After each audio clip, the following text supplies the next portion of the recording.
Hello everyone, আসসালামু আলাইকুম। আশা করি সবাই ভালো আছো। আমিও আলহামদুলিল্লাহ আল্লাহর রহমতে ভালো আছি। আর আজকেই তো চলে এসেছি নতুন একটা ভিডিও নিয়ে। তো আজকের ভিডিওতে যা থাকছে সেটা হচ্ছে রাইস সুগার তৈরি করব। কারণ অনেকের কিনতে পারে না, আবার বাড়িতে হয়তো ব্লেন্ডার নাই, যার কারণে আমি শিলপাটায় বেটে রাইস সুগার তৈরি করে দেখাবো।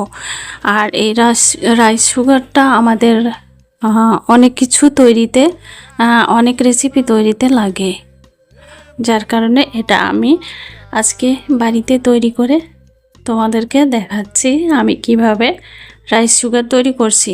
তো এখানে রাইস সুগার তৈরি করার জন্য আমি নিয়েছি ঝরঝরে শুকনো একদম 2 কাপ চিনি নিয়েছি। এটা একটু ভিজা হলে সমস্যা হয়ে যাবে, যেহেতু পাউডারের মতন তৈরি হবে।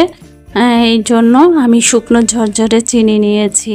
এই চিনিটা এখন এই তো শিলপাটার সাহায্যে বেটে নিচ্ছি।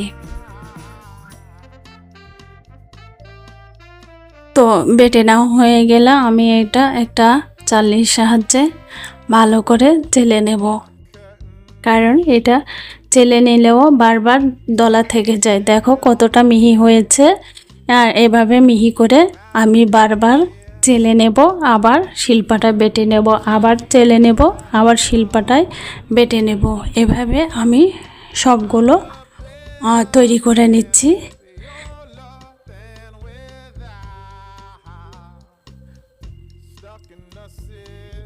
তো এই তো আমি একটা চামচের সাহায্যে পাটা থেকে আমি রাইস সুগারটা তুলে নিচ্ছি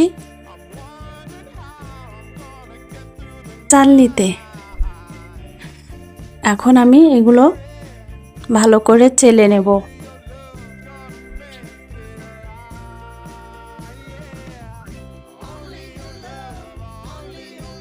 চেলে নিচ্ছি, এভাবে বারবার আমি চালে নিব, আবার শিলপাটা বেটে নেব। এই যে দেখো কতটা মিহি হয়ে গেছে।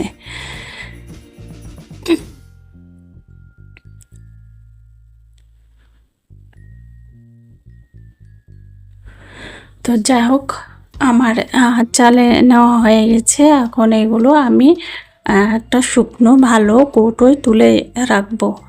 তো এখানে আমি একটা নিয়েছি চামিচ, আর নিয়েছি এখানে একটা কৌটোই ছিল ডাবের পুডিং। তো সেখানে ফাঁকা আছে এখন, এই জন্য ওটাতে ভরে ভালো করে ঢাকনি দিয়ে ঢেকে রাখবো। তো এই কৌটোয় আমি সবগুলো রাইস সুগারগুলো তুলে নিচ্ছি। আর হ্যাঁ, এখানে যে চিনিটা নিয়েছি, চিনিটার সাথে আমি হাফ কাপ পরিমাণে, হাফ কাপেরও কম হবে একটু কর্নফ্লাওয়ার নিয়েছি। কর্নফ্লাওয়ার আর চিনিটা একসাথে বেটে নিয়েছি, ওটা ভুলে গেছিলাম। যাই হোক, এখন বলে দিলাম। এই যে ওটাই তুলে রাখলাম, এটা আমি আমার প্রয়োজন মতো ব্যবহার করব। আর যখন শেষ হয়ে যাবে আমি আবারও ঠিক এভাবে তৈরি করব। এটা একটা ডাবের পুডিং ছিল, সে কৌটায় আমি তুলে রাখলাম। তো সবাই ভালো থাকবেন, আমি আবার আসবো। টাটা।